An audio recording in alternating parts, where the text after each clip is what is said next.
In this video, we will show you how to fit side ventilation with a screen. Here are the parts you'll need.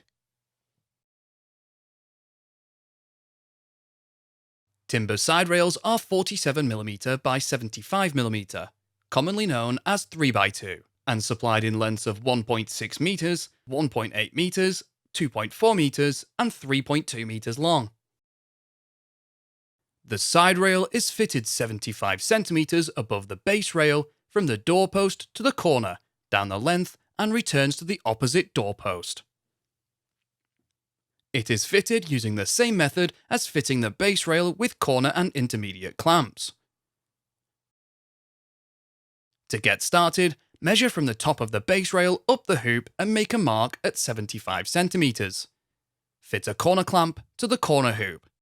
To assemble the corner clamp, place a U-bolt around the corner hoop with the threads pointing towards the inside of the polytunnel. Place the tube pressing and then corner clamp onto the threads, ensuring the corner clamp wings are positioned as shown, loosely secure in place. Locate a 3.2 meter length of timber and position it down the length of your polytunnel so that one end is flush with the end of your polytunnel.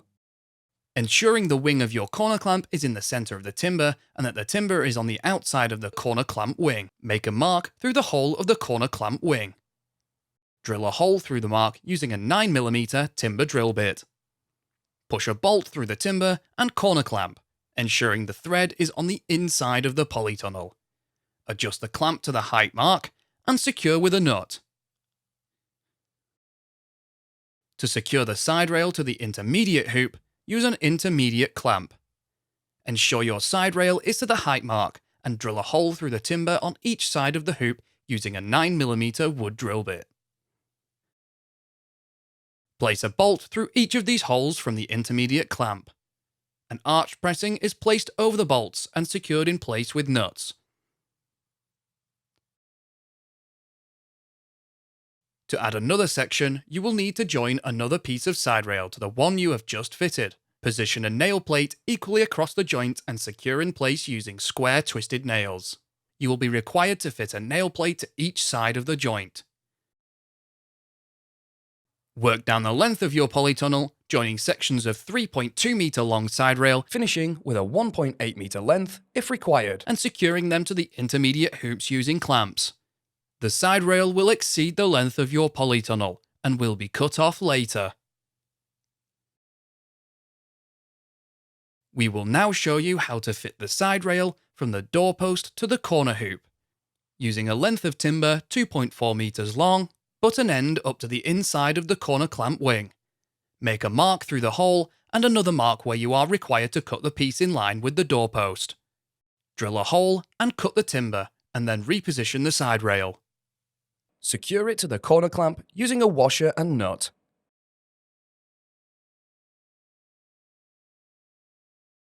Use the spirit level to make sure it is level to the doorpost, and then use a 4mm timber drill bit to drill a pilot hole in the center of the inside edge of the doorpost through into the corner rail.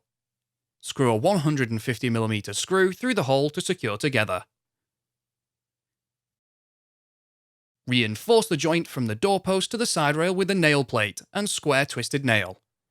Nail plates are installed on both sides of the joint. Fit the side rail from the doorpost to the corner on the opposite end of the polytunnel using the same method. Cut off the excess flush with the end of the polytunnel. Now we will install the side ventilation and screen. Ventilation screens cannot operate around corners, and as a consequence, the ends underneath the corner side rail of the polytunnel adjacent to the doors will be fitted with polythene panels. To get started, we will fit the polythene screen down the length of your polytunnel. From the end of the side rail on the length, measure in 20 centimeters and 40 centimeters. Repeat this at the opposite end.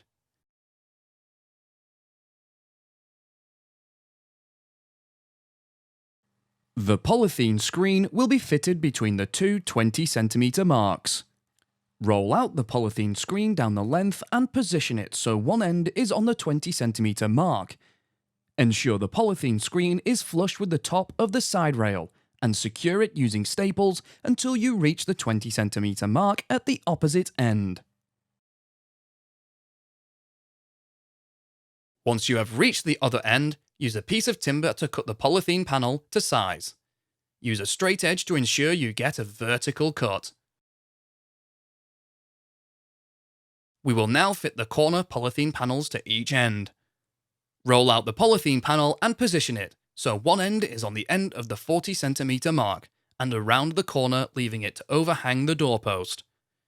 Ensure the top edge is flush with the top of the side rail and staple the polythene panel to the side rail. Repeat on the opposite end. The ventilation netting can now be fitted. Staple the side ventilation net flush to the top of the side rail. Ensure the side ventilation net comes beyond each end hoop. If you have ordered timber side ventilation and screened for both sides of your polytunnel, repeat this process on the opposite side. The next part of the process for installing side ventilation is done once you have fitted your polytunnel cover. This is because during the process of fitting the cover, the rails are raised, the cover is attached, and then the rails are lowered to add extra tension. Fitting ventilation before the cover has been fitted will hinder the process and will result in the ventilation netting becoming baggy. Please watch the video fitting the polytunnel cover to timber rails and then return to this section to perform the final fit of your ventilation and screen. A timber post 47mm by 75mm and 1.6 meters long should be cut to fit between the base rail and the side rail. This needs to be positioned flush to the outside of the end hoop. Secure in position to the side and base rail using the right-angled clamps and screws supplied in the side screen fixing kit. Repeat on the opposite end. We now assemble the gearbox winding system. Decide which end of the polytunnel you wish to have the winding mechanism. The large hole in the faceplate goes to the bottom. Insert 2 nuts into the gearbox housing and fix the gearbox in place using 40mm M6 bolts. Fix the gearbox onto the faceplate so that the eye of the winder is positioned internally. Attach the runner wheels using 2 25mm M8 bolts to the top and bottom holes of the faceplate. Secure in place tightly with a nut on each bolt. Screw the runner wheels onto each thread with the nylon washer visible, ensuring that the thread of the bolt is flush with the face of the runner wheels. Measure and cut the winder track to fit on the corner post between the side rail and base rail. Slide the winder down into the track and screw into position on the inside of the corner post, ensuring that the track is screwed to the inner edge of the post using 35mm long screws. The screen tube is supplied in 1.57 meter lengths and is swaged at one end and plain on the opposite end. The screen tubes slot together. When fully assembled, the tube will exceed the length of your polytunnel. You will be required to trim the last piece to size. Starting with one tube, use a 5mm metal drill bit to drill a hole through the tube, 7cm in from the end. Locate the drive pin into the tube, align the holes, and bolt together with the 35mm M5 bolt and lock nut. Push the gearbox drive pin into the square drive hole in the gearbox. The remaining tubes should be slotted together. The final piece should be cut 2.5cm short of the vertical post at the opposite end of the winding mechanism. Finally, secure these tubes together using a self-drilling screw with the provided driver socket 4cm from the joint. The polythene screen is fixed to the screen tube through the use of clips. In order to aid fixing, it is advisable to trim the polythene approximately 30cm beyond the base rail.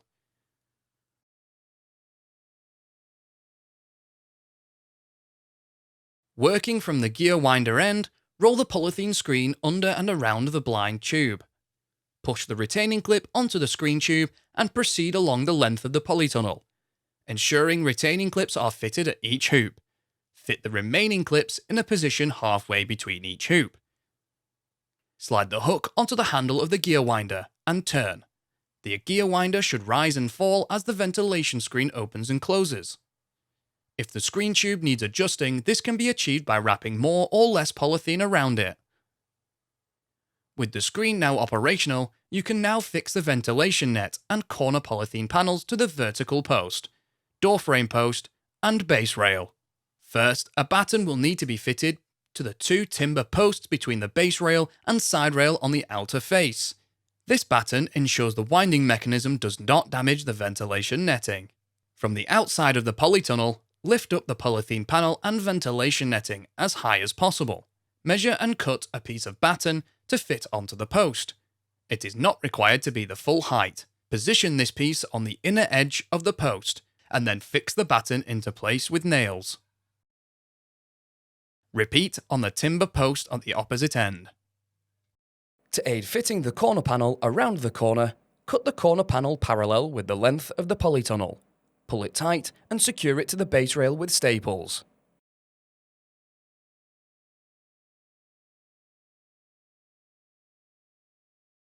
We will now secure the ventilation net to the base rail first. The ventilation netting is secured to the base rail using battens. To speed up the process, we recommend pre-nailing a number of battens.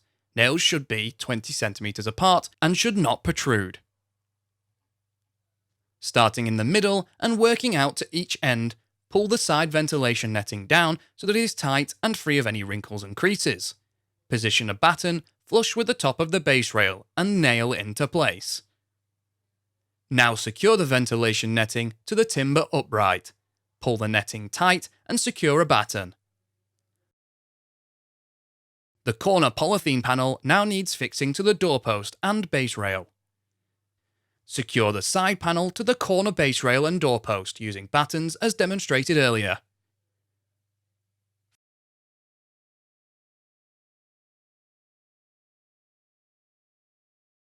Finally, trim off any excess polythene and net.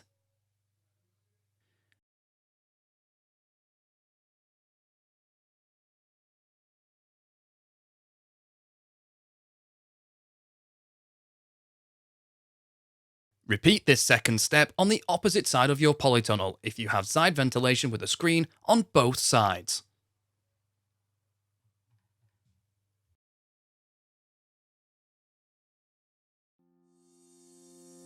You can find more videos to help you build your polytunnel at construct.firsttunnels.co.uk. We also have a construction helpline if you require any further assistance.